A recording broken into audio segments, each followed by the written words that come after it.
afternoon, and thank you. China will hold a signature event on multilateralism and global governance. It will be a Security Council high-level open debate on February the 18th, under the theme of practicing multilateralism, reforming and improving global governance. The Chinese Foreign Minister Wang Yi will come to New York to preside over this meeting. We are also inviting foreign ministers or senior officials of other countries, including non-security members, to attend.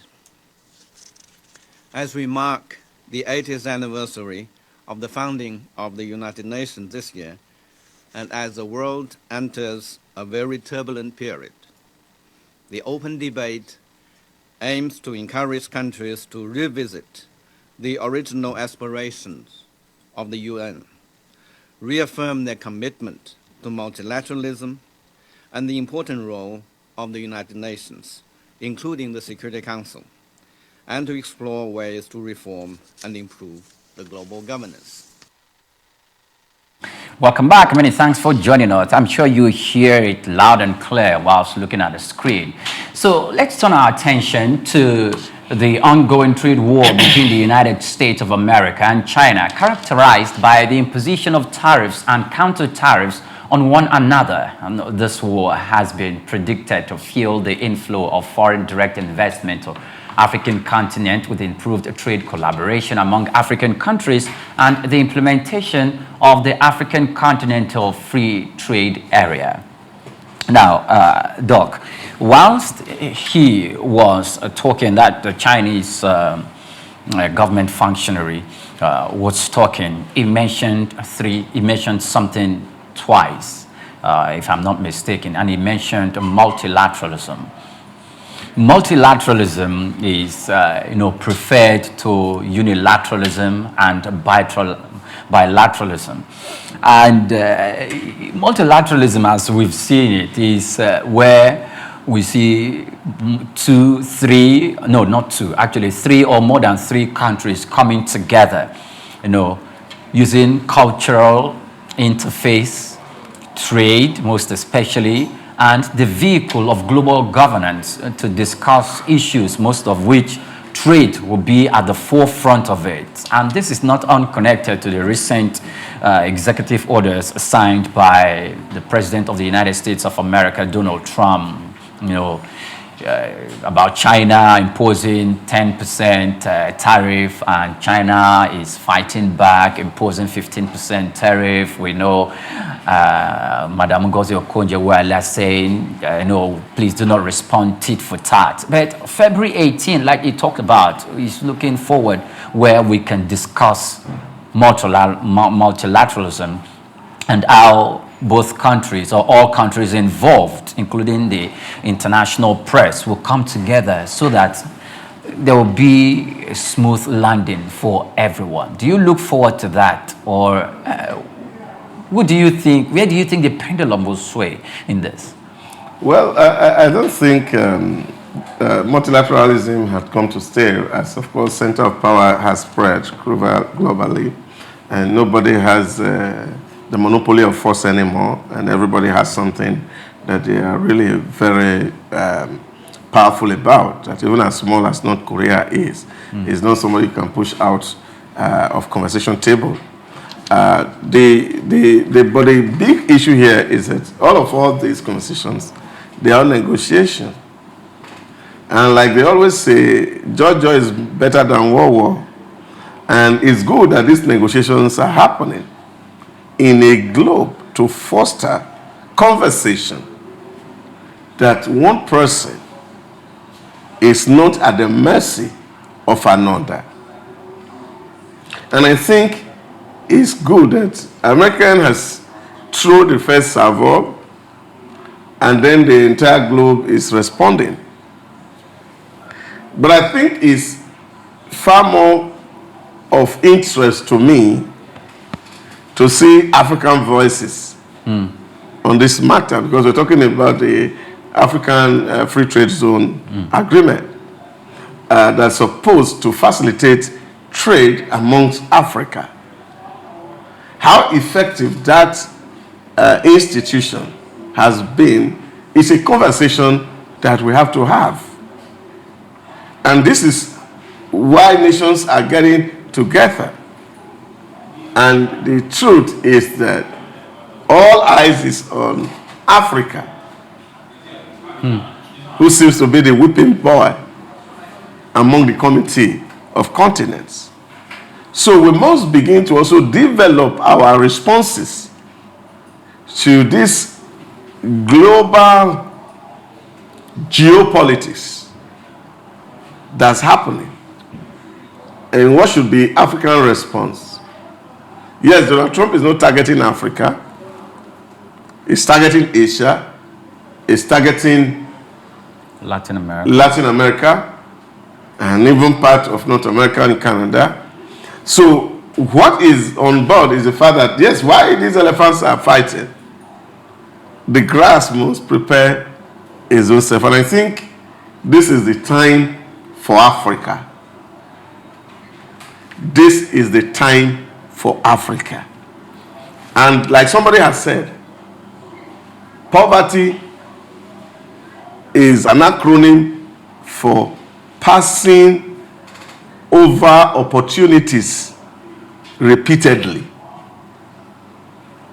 Africans or African countries must not afford to be poor. And therefore, we must not pass over this opportunity as it presents itself. So we must be on the table, because, of course, by the time trade is not happening between these other countries, of course, definitely they will come to us. And so we must find a way to up our game so that we can take advantage of whatever conversation that is happening between the West and the East. I don't think we are seeing it that way. We are not. And we're saying we are not seeing it. The thing is, we are not prepared for it. We are sleeping. In fact, that's why I just looked at Mr. Paul Kagame, because the late president of Libya, Muammar Gaddafi, was, really hammering on this. And he talked about something very, very critical and important to African nation. He was talking about one currency. As we speak, whilst the African Continental Free Trade Area is it's a concept that we've bandied and pushed around, we have not resolved one problem.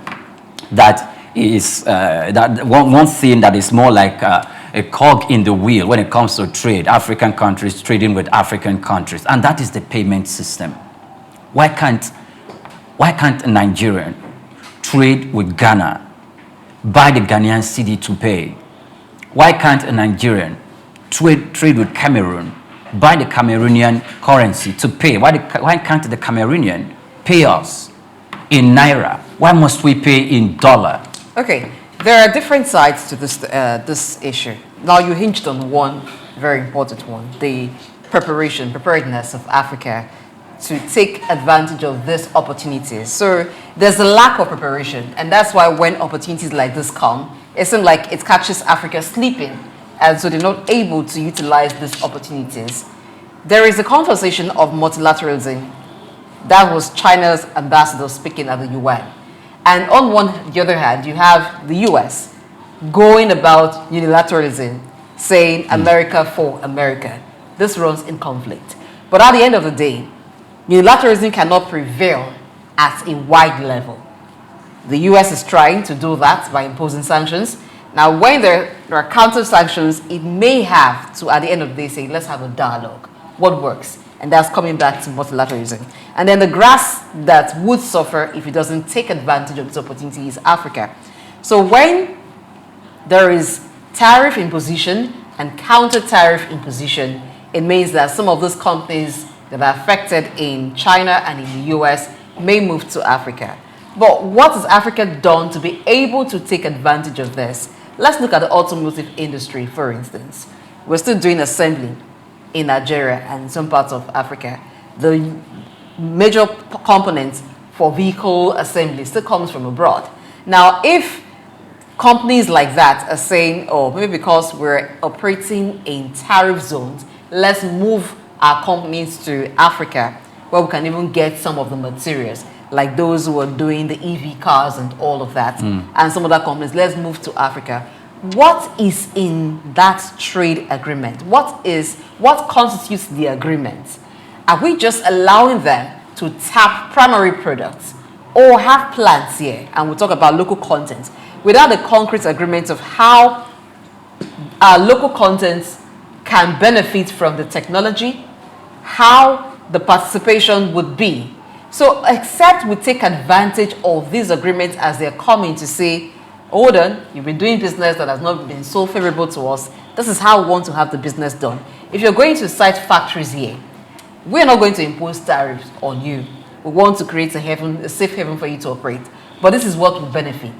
After a while, you need to divest. So we have Africans as parts of those who run the operations here. And this is what we want to get at the end of the day.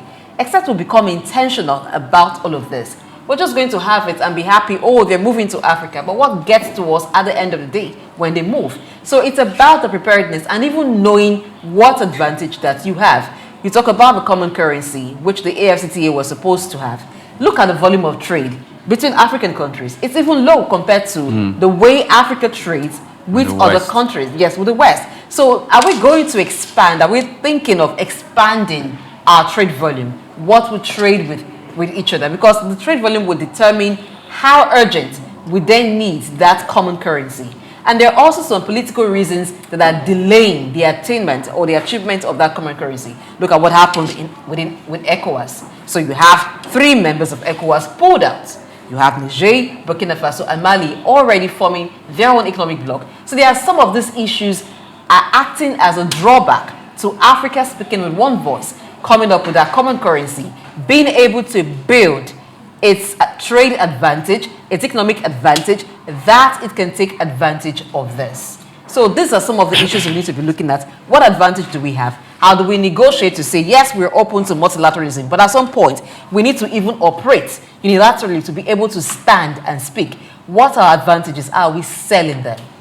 But you see, I think the problem with the African economy is that we are not able to really harness what we have in terms of trading with ourselves.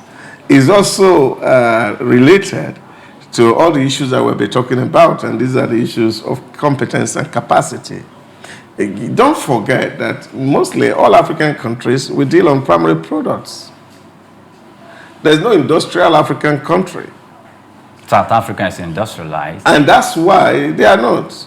And that's why most of the issues that we deal with as Africans that we cannot do trade with ourselves is that these people have developed a capacity to a point that they need you to feed their factories over there. So whether it is the diamond or gold in the soil of South Africa or the black gold on our soil here or the precious stones in Sudan, all these things are needed either in the East or in the West.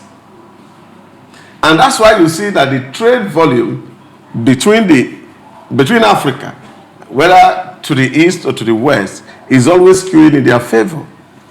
Because we don't have so much that we have to trade with ourselves. They are planting garden egg in Ghana.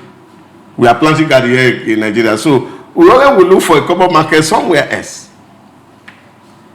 This, for me, is where Africa must be thinking of building capacity. And that's why I give it again to the president when he said we lost an opportunity. If we have connected a gas pipe to Europe by now, we would have been harvesting hugely. Not that we're happy that Ukraine, Russia is fighting, but at least we would have been the beneficiary. But this we have not done for ages.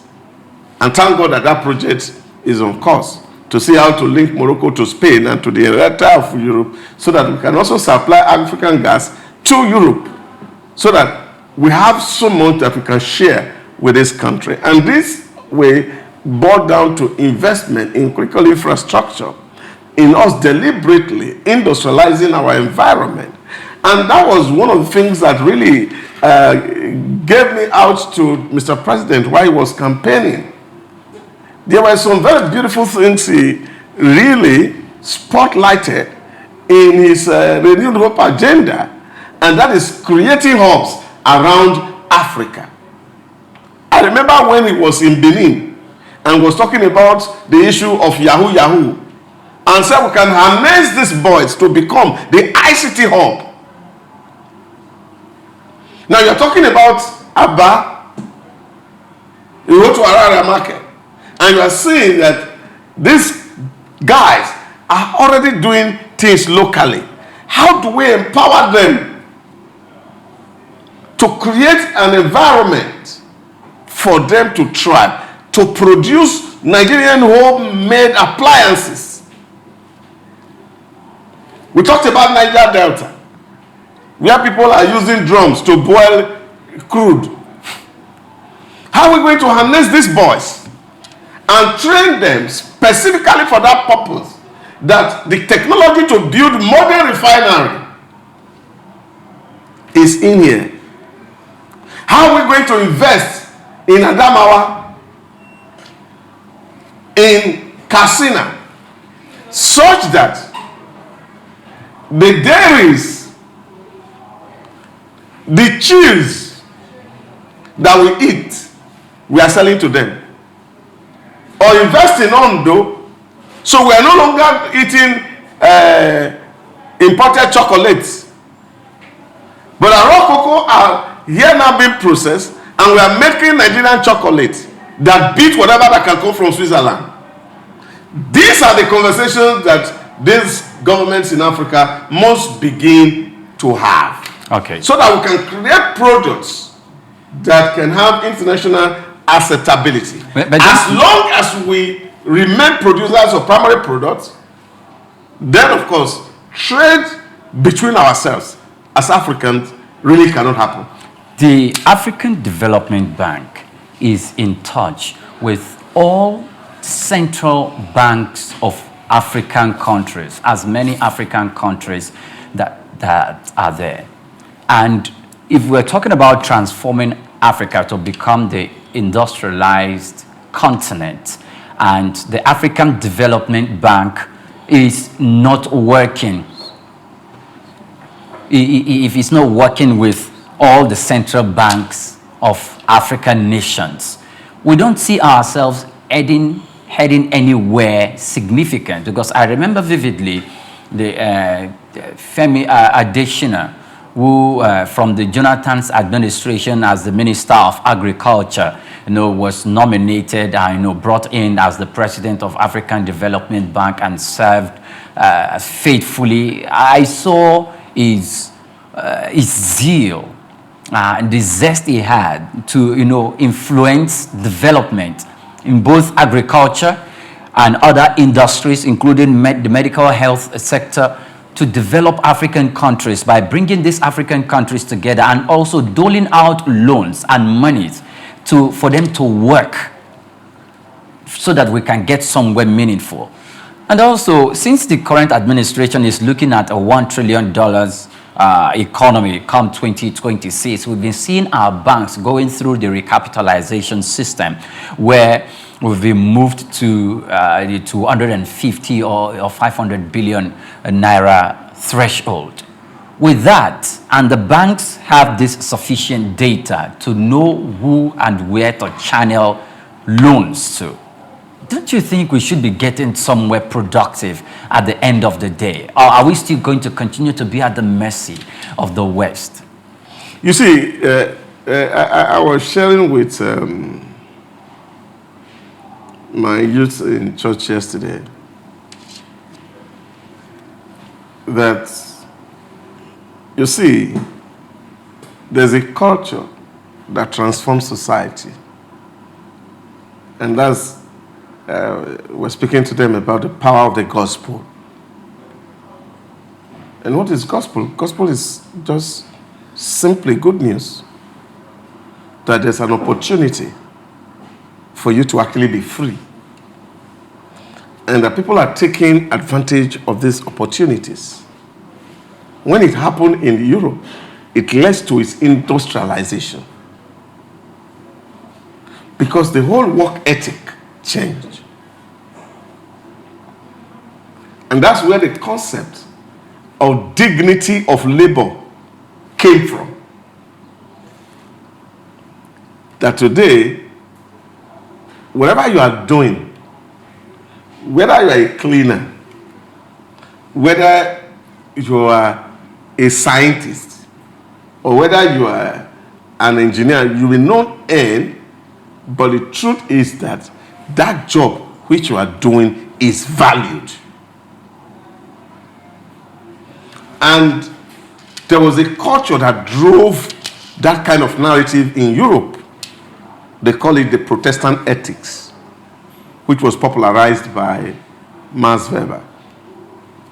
Now, we need that kind of movement in Africa, that all work matters.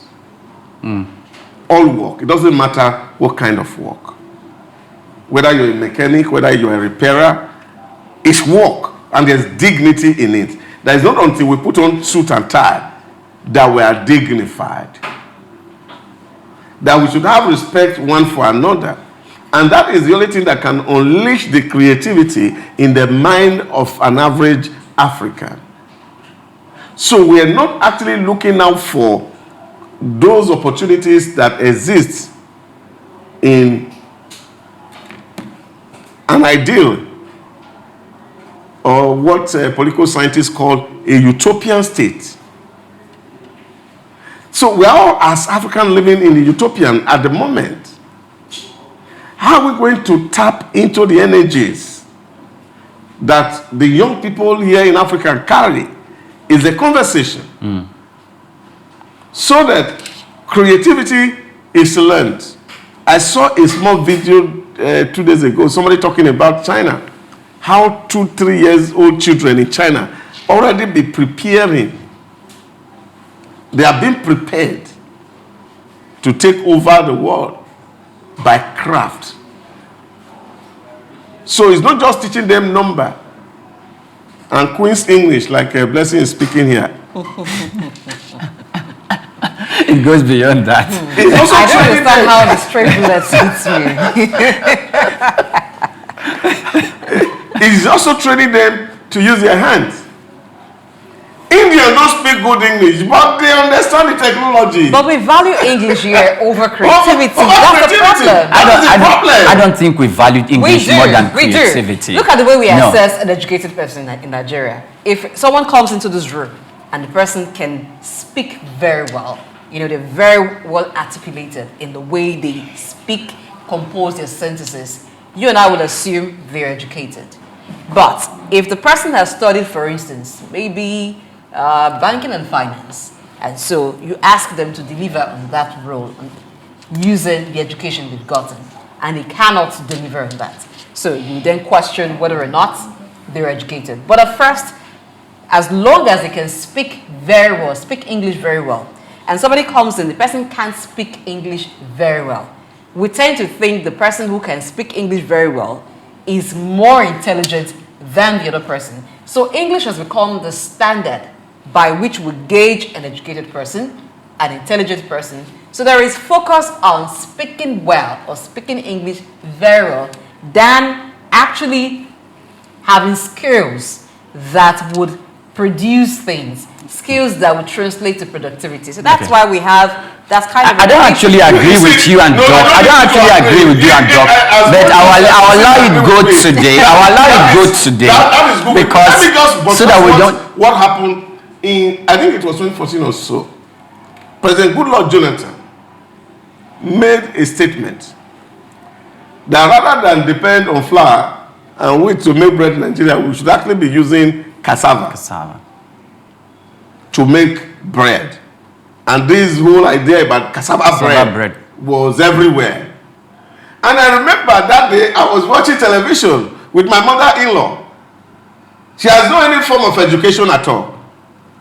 So I was explaining to her that the president says that we should be using cassava to make bread. And the old woman asked me a very terrible question that I couldn't answer. And asked me, the man, does he have cassava farm? He said, because the one in our village, now the farmers farming, they can't even wait for it. to grow. As they cultivate the farm, somebody has already purchased it. So where is he going to see the cassava that they will use in doing bread? She didn't need to go to university to understand that if you are creating an industry, that there must be inputs into it. And those inputs are going to come from somewhere. But this guy sat down in Abuja and they were writing this policy paper, and those some people at home are laughing at them because they know it don't work. And that's why today we don't have cassava bread, because we don't have enough garri to eat after talking about cassava. Okay, on that particular case, I knew my conversation with some of the stakeholders in agriculture, and we were specifically told, in fact, a very big wig's name was mentioned in the country who refused to have a farm because they are into the production of noodles and all other consumables, and they refuse to set up a farm, employ farmers to go farm for them to be able to cultivate cassavas. And most of the farms in the country that are cultivating cassavas, they have bought and they've taken them to their industries to go and make noodles and to make other industrial products, and that's the reason why you can't even get. And they mentioned names. No. That can't be the reason. So you can say we don't have enough cassava farms. That to say completely we do not have cassava. That can be the reason. Because it's a good problem, but the cassava bread has been defeated in that case. The thing is, if we had more supply, that's just one industry or one company buying that. True. So you can't buy the entire nation, no matter how rich you are. So if we have different farmers and different big farms producing cassava enough, then we will supply. The thing is, there are certain food items that are staple, and the demand for them is quite enormous. True. So except you have enough production of those food items or those food crops, you will not be able to even satisfy industrial need because they are staple food. Like Doctor said, people have not made garri to eat. You're talking about bread. That's a different level. So you must eat the staple first before you're talking about something that, well, you can choose to provide maybe some alternative for. So what that goes to say is that we need to increase our production in the country, and our education system needs to be overhauled. How do we want to be educated? What kind of education will provide us results or answers, solutions to the challenges that we have? Except we do away with this universal type of education where we're studying courses we don't have need for. Somebody was saying when you go to school, you're studying for the maths and you're doing the YDX. At the time you're out of school, how much of that DYDX knowledge do you use at the end of the day? It's to stimulate your brain. Stimulate what brain? Very so there are other courses that I'm not saying that for the maths is not good. That is just an example. The problem is that courses we're studying that we don't necessarily need. No, it's not that we really don't need it. It's not that we really don't need it. It's the inability for us to be able to conceptualize some of all these things. I remember a day I was organizing vocational study for young people in my church, and the lady we brought who was doing tie and dye came and was so, okay, this is potassium, this is phosphorus, this is this. So my son was with me and I said, but you're in science class, you know all this. How come you cannot do tie and dye? He has been studying the chemical calculation on the books, and he has not seen them or practicalized them. He knows the name of the chemical. Nobody has been able to really sit down to tell him that, look, we are not just setting chemistry for chemistry's sake. Or we are saying, if X is present and there is Y, what result? Or we have an X and this is Y, what is missing? The whole idea is to help us to think that for you to get an equation right, there are some certain things that needs to be in place. So it's a system of thinking. But the way it is taught in our schools is that we teach just for children to pass exams. And that's a fundamental error. And that's why you find that in America they tell you examination is not a true test of children's ability. So emphasis is not on examination. Here in Nigeria, it's 70%. Even the other 30% is still on written examination. That's why people cram to pass exams. Oh yeah, 100%. They say they are doing a test for you. The test is actually a written exam. Your continuous assessment is written. There's no practice to it. So you are studying international relations. You have not had any contact with any embassy, any consulate, and you don't know how these things work, and somebody is teaching you theories inside the class, and you cannot apply the theory to the practice. Real life so issues. all you do is that you struggle within those 3 months to see how to cram this thing and revibrate it to the lecturer, and then they give you a certificate and they say, oh, you are a professional in this field. So this is the real problem. And another thing that also we must need to do is also, how do we communicate opportunities to people? We're just talking on this table this morning. One of the things that is staring me in the face is the fact that we are seeing that he's saying the noodles factory need cassava. The pharmaceutical industry need cassava. Now we need cassava for bakers. So how are we going to make this opportunity known to people? So that rather than sit at home and thinking about what to do. So me, I'm thinking right now to say maybe I need to start a cassava farm. Now this communication is important. And that's why you are saying, we say earlier on that, look, people are having preference for Ghanaian pepper. In communication. Have you heard the conversation between Ghana jollof rice and Nigeria jollof rice? It's a deliberate communication. So we must be deliberate in communicating the things around our environment so that people can see opportunity in them and latch on to them. Thank you very much, Doc. Now, I do remember telling you in the beginning of the program that what we present here are informations that are beneficial to industry giants, to businessmen, to investors, to business women, and to the business community. I'm sure you are not unaware of the demands of cassava and the myriad of industrial products that it can deliver on our tables. And that's what we're going to continue to do in the week, as we've been doing before in the past. Let's go on a break, and when we return, it will be time for Post on Perspectives. Do stay with us.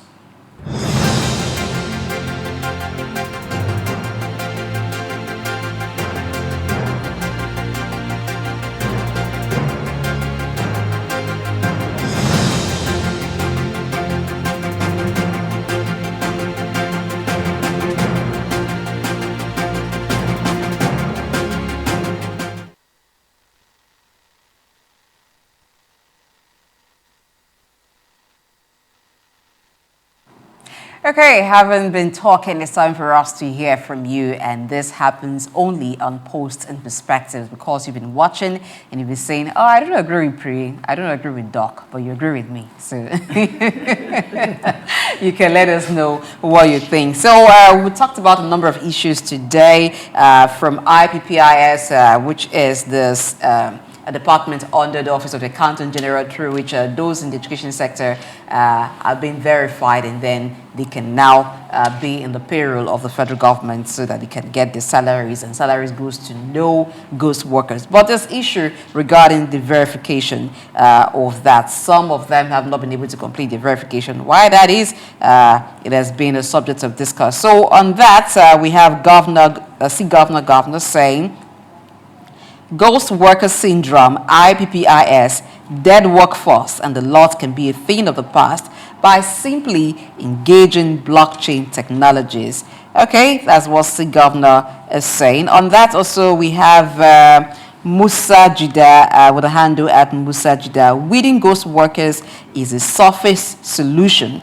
Get the human that register the ghost. And another person says, since I was, this is coming in from Delight, says, since I was in secondary school, I have been hearing the issue of IPPIS verification, and how many years later the matter is still on. I won't be shocked if by 2040 they're still battling with IPPIS. Doc, the issue with IPPIS, ghost workers and all, but yet, after verification, it seems like the ghost workers factor or case keep recurring. Who are those who register the ghost workers? And that's why Musa was saying the treating ghost workers is the surface solution. Who are those who register them? Who are those who bring them into the system? You see, it's so unfortunate that sometimes things that should not make headline, they do make headline. Yeah, because for me, it's very easy to determine with forensic technology available right now. We know whose IP through which these guys were captured. And the person who did the capturing. If we can get the person who do the capturing, then of course that person then had to be taken into account. And then on whether people are registering or not registering, then stop to pay salary to anybody who is not on the platform. You know, Until sometimes they rectify. it's also a protest issue when some refuse to. Yeah, if as long register. it's either you want to work or you don't want to work, as long as your salary is paid and all the encumbrances are taken away, that there are no undue deductions and it's not affecting you negatively, and if whether there are deductions and you are able to actually address it, then of course it's become a real issue. But as long as your employer says this is how you want to be paid and you say you don't want it that way, then of course you can keep the salary. When you are ready, you come and pick it up. That works. But to say that it's taking too long, yes, it's going to take too long because change is the only constant, and people resist change. And we have spoken on this table, government is not doing enough in terms of managing change. And change communication is a special communication. And of course, government must engage people who are able to drive this conversation so that people can have a buy-in into transformative innovations that are being put forward to drive public service delivery. Okay, let's move on to the next issue, which is on the NSCDC deploying armed personnel to prevent jailbreaks. So, Pretty BG says no jailbreak happens without the complicity of security personnel within the prison or correctional facility. I mean, it's called jailbreak for a reason. Have you seen a prison wall before, the way it's constructed? So how does someone who's inside, chained or maybe just in a cell there, how does the person come out and then scale the fence or even come out without being noticed? We'll look at that. I'm going to put this to Priye, but before that, let's take more comments in that. Prisoners should be, Emejomo Gray says, prisoners should be given tools that will help them get better and not be burdened to the government or their people. When they are set free, they should be empowered and engaged. Goes further to say some of those locked up at the correctional centers are actually suffering from the lack of proper investigation, or one power just wants to show superiority. The appropriate authority should do better. Amobolani says, deployment of more personnel, isn't it? Reorientation of personnel, is it? And proper welfare. What do you take? What's your take on this, Priye? So, deploying more personnel to tackle jailbreak. What about the welfare of those who are in there? How do we ensure that they are not prisoners, or even they are within the facility, that they are corrected and they are actually kind of reformed and skilled, so that when they come out, they don't become a burden? And what do you think? Do you think deploying more personnel will actually handle the issue of jailbreak? Is it an issue of complicity? Well, I want to look beyond the issue of complicity, and I want to also look beyond the issue of e-governance and all of that. How do you treat these people inside the jail? Or since we've now called it a reformation system, how do you treat them? Do you treat them like animals? Are they being given do you give them a life inside that prison that when they come out, they will not want to go back in there? They want to turn a good leaf. Do you treat them like animals? Do you treat them like human beings? Do you bring in psychologists and psychiatrists, like Doc said earlier on, to assess these people and to talk to them in a specific way so that they themselves will, repent in their own hearts, and that when they come out of that place, they will not want to go back in there? Okay, so let's look at the issue of imported inflation, which the CBN says it's part of the reason why Nigeria is unable to have price stability and they're unable to curb inflation. So Zion Giga says, subsidize Hajj first so that God can answer our prayers. Really? We're talking about imported inflation. You're talking about government subsidizing people's religion or religious beliefs and practices. So Eraser says, there are few people on the table benefiting from the food inflation. Just by typing food inflate on Google, Nigeria will be suggested. Shows the world knows we are hungry. Things get worse by the day, and table and kitchen continue to get dry in every household. Doc, quickly, one sentence reaction: subsidizing Hajj so that God can answer our prayers? Is it prayers that we need at this point in time, or we need to put our hands on deck where we should be producing? In short, God said we should be working. He didn't want us to be traveling places to get him solve our problem. Problem is food, so we make more food. But I think beyond is that CBN is just realizing that inflation has never been demand pushed, but they were all product of government policies. And then, of course, it's cost pushed because we are importing so many things. And this is what we have been saying and hammering on this table, that if we must deal with issues, so we are not going to be importing solutions to solve our problem. Government must make tailor-made solutions, and that is what we have been talking about on this table this morning. There are so many things we can do to curb inflation. Since, of course, we know that this is the cause, then we address the root cause. We've been praying since the beginning of Nigeria, or since Nigeria was founded. After praying so much, you need to put in work. You know, from the Holy Book says, prayer without faith without work is dead. So when you pray and expect God to change the situation, and you're not doing what is needed to change it, then that situation remains with you. So I think we've had much of prayers. It is time for us to work. Yes. Praying. Yeah, thank you very much, Blessing. It's about prayer, like you said. I think God has heard our prayers. Okay. Now He wants us to be responsible, our leaders. Okay. He wants us to be responsible as individuals, as citizens, and also maybe as investors, including the banks, to know who to give loans to. And the Monetary Policy Committee, please do not increase it when you come this time. Please. Kenya actually took theirs down. The UK had theirs not too long too. I think we should toe the same line. Okay, and for those of us who are importing toothpick, I think wisdom is profitable to you know, somebody said to me recently, he said, God will actually be confused in heaven. Why?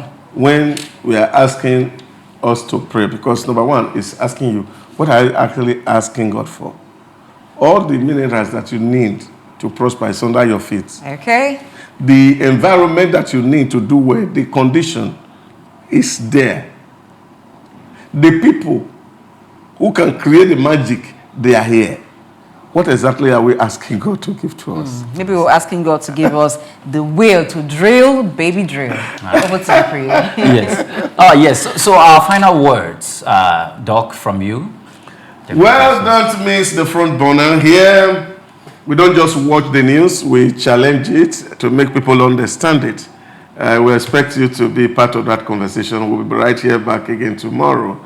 Don't be absent. And I'll say there are more interesting programs for you to watch on Sook News TV. Take us along with you as you enjoy the rest of your day. I am Blessing Eichie.